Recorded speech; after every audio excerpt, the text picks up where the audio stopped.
ኢትዮጵያ የምትገነባው አንዱ ሌላውን በማሸነፍና በመርገጥ ሳይሆን በምክክርና በመደመር ነው። በጉልበት ወይም በማስገደድ ሳይሆን በጠረጴዛ ዙሪያ በመቀመጥ እርስ በርስ በመደማመጥና በሐሳብ የበላይነት ልዩነቶችን መፍታት ሲቻል ነው። ምክክር ባለፉት ጊዜያት የተፈጠሩ አለመግባባቶችንና ቁርሾችን በሰላማዊ መንገድ አክሞ ወደፊት በጋራ ለመራመድ የሚያስችል አስተማማኝ ድልድይ መሆኑም አያጠራጥርም። ለዚህም ነው ኢትዮጵያውያን ሀገራዊ መግባባትን ለመፍጠር በሚያስችሉ አንኳር አጀንዳዎች ዙሪያ በመዲናው አዲስ አበባ እየመከሩ የሚገኙት። በዚህ ጉዳይ ላይ አስተያየታቸውን የሰጡት በምስራቅ ጎጃም ዞን የደብረ ኤልያስ ከተማ ነዋሪዎች ሀገራዊ ምክክሩ የቆዩ ችግሮችን በምክክር በመፍታት በምክክር ችግሮቿን የምትፈታና አንድነቷ የተጠበቀ ሀገር ለመገንባት ፋይዳው የጎላ መሆኑን አንስተዋል። ይሄ ውይይት ለሁሉም ብሔር ብሔረሰቦች ለሁሉም የኢትዮጵያ ምድር ላይ ያለ ማህበረሰብ የሚያገናኝ መድረክ ነው። መድረኩም የራሱ የሆኑ ሰዎችን ወክሎ ነው የላከው።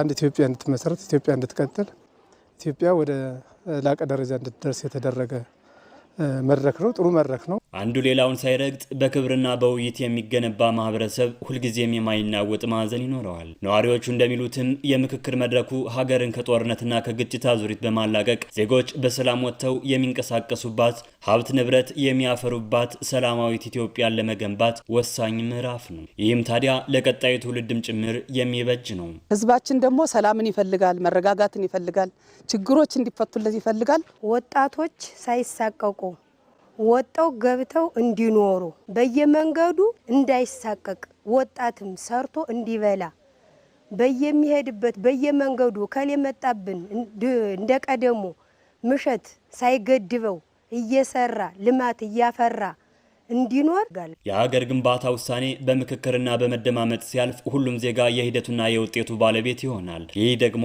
ለውሳኔው ተፈጻሚነት ትልቅ ኃይል ነው። ምክክሩ በመድረክ ብቻ ተወስኖ እንዳይቀር ለሚመላከቱ ሀገር አሻጋሪ መፍትሄዎች ተፈጻሚነትም መስራት ይገባል ብለዋል። በዘላቂነት ወደ ታች እየወረዱ በማስፈጸም በኩል ከፍተኛ ስራ ቢሰራ ሀገሪቱ ላይ ከፍተኛ ለውጥ ይመጣል፣ የኢኮኖሚ እድገት ይመጣል። አልተፈቱልን የሚለው የማህበረሰብ ጥያቄ ካለ በአጀንዳነት ይሄዱ ስላሉ በዚህ አጀንዳ መሰረት እየተዘረዘረ መልስ ስለሚሰጣቸው ይሄን ፊድባክ ደግሞ ህዝቡ ይጠብቃል፣ ማህበረሰቡ ይጠብቃል። የሀገራዊ ምክክሩን ውጤት በመቀበል የኢትዮጵያን ዘላቂ ሰላም በማረጋገጥ ጠንካራ ሀገረ መንግስት ለመገንባት ሁሉም ዜጋ የበኩሉ ሊወጣ እንደሚገባም ጠቁመዋል።